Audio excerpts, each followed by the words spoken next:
I was walking home from work on a cold and rainy night.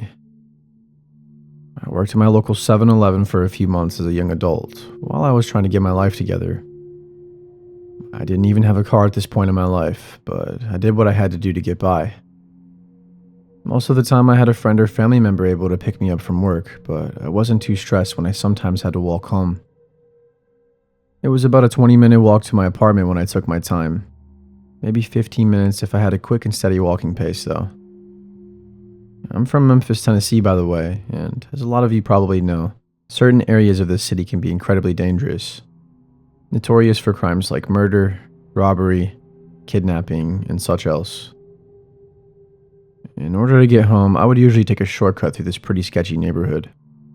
Risky, yes, but it took about half the time it would have taken me to walk if I were to take the long way, which I wasn't really willing to do. It was a dangerous area all around, so I really didn't think it mattered much. I'd seen a few sketchy things before there, but nothing that was directed at me. I'm not sure if I was naive and I didn't think anything would happen to me, or if I just simply didn't care. But here's when everything took a sharp turn. A car drove past me full of what looked like a bunch of young men from all races. White, black, and Hispanic. That part's not really important. I just wanted to give you a better understanding of everything. It drove past me, flying a good 25 miles over the speed limit and right through a stop sign, with no care in the world at all. Car reeked of weed and the bass was so loud that I could feel the car rattling the ground I was standing on.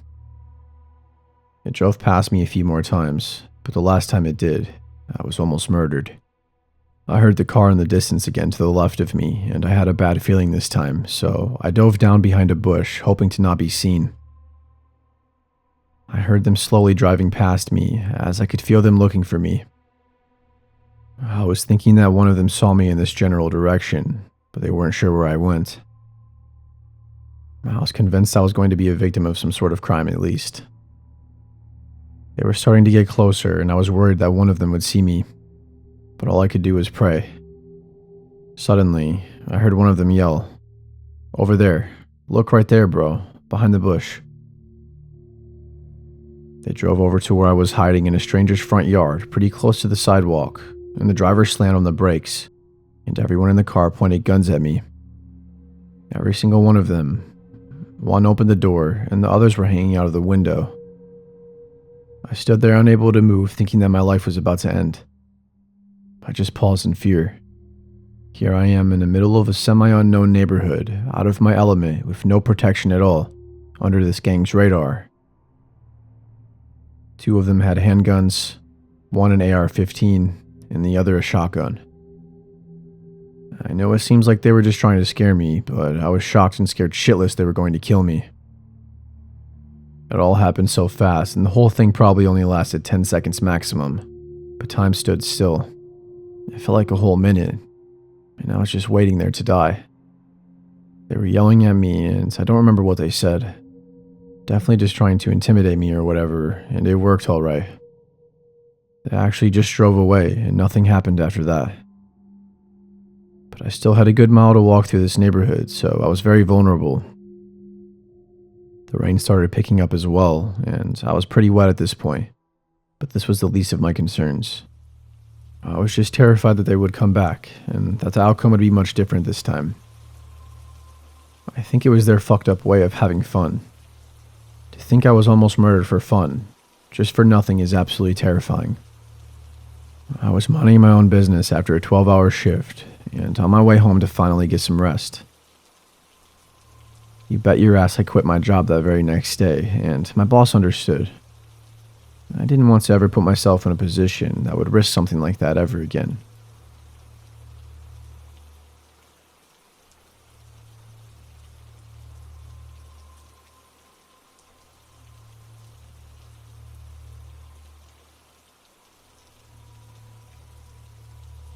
A few years ago, my family and I were excited to attend a Detroit Lions game at Ford Field.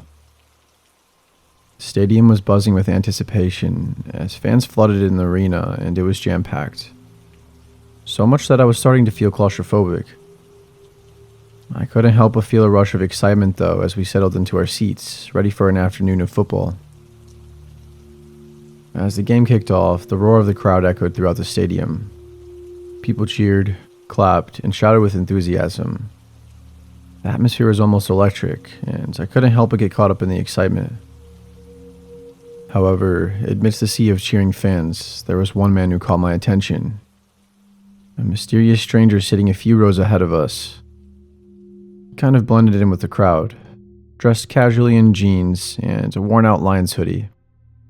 But there was something about his demeanor that seemed off, a certain array of unpredictability. While everyone around him erupted with joy at every touchdown or interception, the stranger remained stoic, as if he didn't give a rat's ass about the game.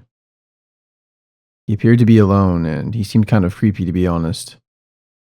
I couldn't help but wonder what thoughts raced through his mind. Curiosity got the better of me, and I leaned closer to my older brother, whispering, "Hey, do you see that guy over there? He's been sitting stiff this whole game." I suppose it's semi-normal to watch a game with no excitement, I guess. Maybe he was bored, or just the complete opposite of eccentric. It was just weird because he literally barely moved a muscle the whole time and appeared to be alone, like I said. My brother glanced in the stranger's direction and just shrugged. Maybe he's just really focused on the game. Some people don't express their excitement as loudly as others. I nodded, accepting my brother's explanation, but I couldn't shake off the uneasiness the stranger's presence gave me. As the game progressed, the Lions faced a series of unfortunate events: fumbles, missed passes, and penalties. The crowd's thrill began to wane, and was replaced by frustration and disappointment. But it was a stranger who intrigued me the most. While others booed and expressed their discontent, he remained unworried. His face was pale, and his emotions reminded me of a lifeless robot. In the final quarter, with the Lions trailing behind, something strange occurred. The stranger reached into his pocket and pulled out a small notebook. He began flipping through the pages and tracing his fingers over the paper. I wasn't sure what he was doing. He then took a pocket knife out of his pocket and started carving into the notebook. My heart pounded in my chest as the Lions made a stunning comeback. I tried not to pay much more attention to the man, and the game was soon coming to an end. I got up to use the bathroom real quick before the game was over, so I didn't have to deal with all the rampage of everyone leaving the stadium and using the restroom at the same time.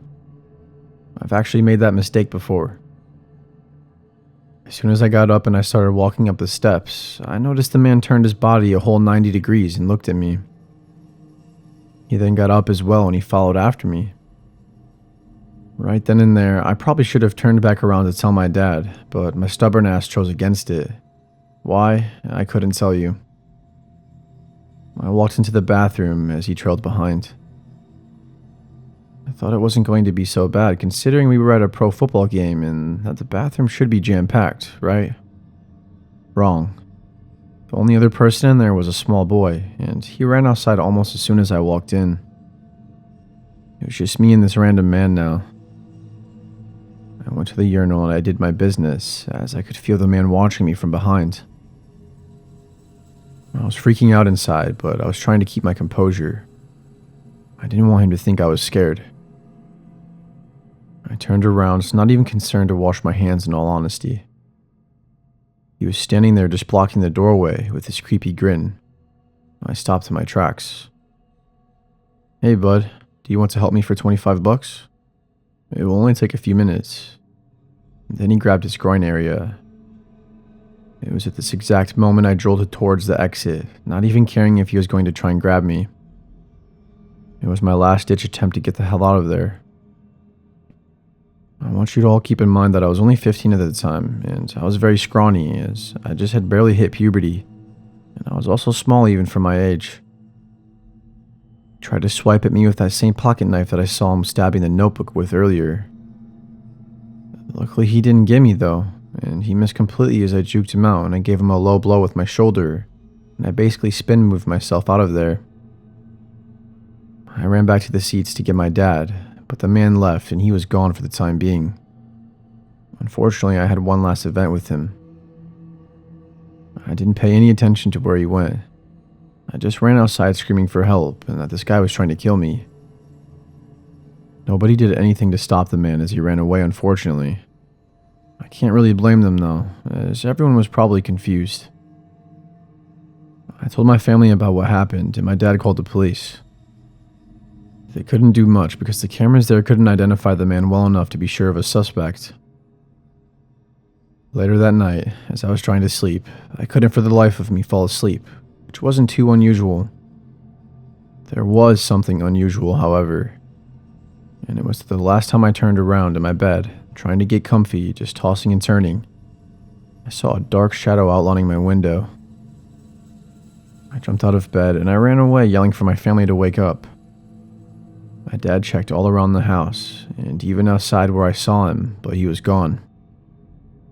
I'm telling you all right now, I wasn't sleeping and I definitely wasn't dreaming. I can tell nobody believes my story that I've told so far, and it's very disheartening. Especially because I lie awake most nights waiting for him to come back. As far as I know, he's never come back, but that doesn't mean he won't. It's been years now, and I don't think there's been a single night where I don't at least think about the man.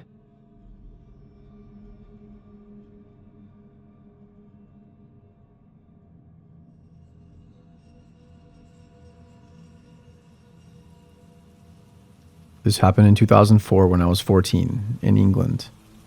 I'm a woman, by the way. So at the time, I was in the goth phase of my life. I used to hang out every weekend in the city center, where all the goth kids used to hang out. I had to get a bus from my home to/from the city center every time. It was a Saturday, and I can't remember if it was almost winter or if I just stayed out a little bit later than usual that day, but it was dark when I got on the bus going home. As I sat on the bus, I realized I needed to grab something from the local corner shop before I went home, so I decided to get off the bus at the stop before I'd usually get off. The shop was only about a 7-minute walk from my house. Just to explain a bit about the area, the place where my house was is a nice, quiet, middle-class housing estate. But if you walk just a few minutes down the road, you'd soon find yourself in the hood. The shop was in that rougher area, so I got off the bus and I crossed the road to walk to the shop. I always felt a bit self-conscious when I was in that rougher area, and I was dressed in all my golf clothes/makeup, etc., because the rougher area was kind of where all the chavs lived. Chav is like a British slang term for generally low-class people who dress or act a certain way. Being a goth person was like being a walking target for chavs to make fun of. As I walked towards the shop, I got this feeling of dread and became aware of this guy standing against the wall outside. He was staring at me. I felt uneasy, but I thought about the guy being a chav and thought he might just shout an insult at me or whatever, but he didn't. I went into the shop, bought what I needed, and left. I started walking up the roads towards where I lived, and I became aware of someone walking behind me. I looked, and it was that guy that was standing outside the shop that was staring at me.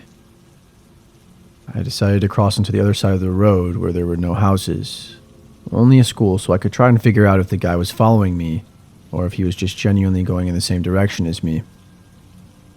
The guy crossed the road too.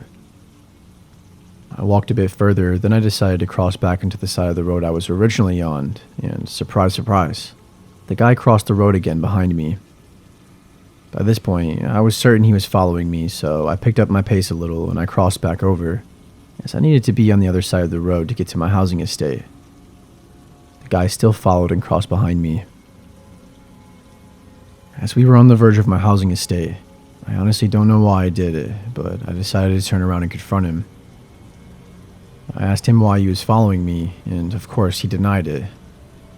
I said I noticed him outside the shop and mentioned how he had crossed behind me every time I crossed the road. He was still denying that he was following me.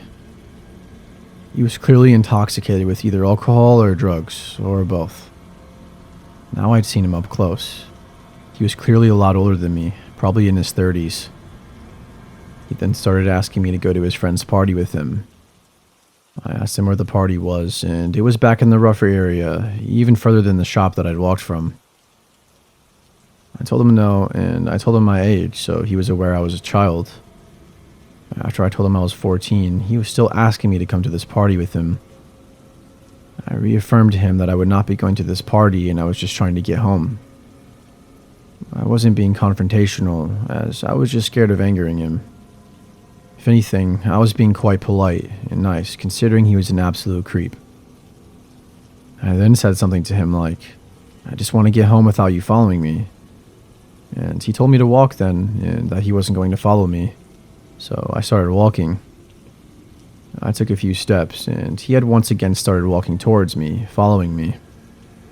This is where I started to run for my life, and he started to run after me. The problem I now had is that my house was pretty much in a straight line from where we were. So if I went to my house, he would see where I lived. I ran straight past my house, and around a corner out of sight, and I went to a neighbor/family friend's house. Their door wasn't visible from the street, so fortunately I lost him. Fortunately for me also, my neighbor answered the door and let me in and phoned my mom and the police. My mom came to my neighbor's house as soon as we called her. We don't know if they ever caught the guy, as I never heard anything back. I don't know what would have happened if he had have caught me or if I had been stupid enough to go to the party with him, but I honestly dread to think. Needless to say, I never got off the bus at that bus stop again.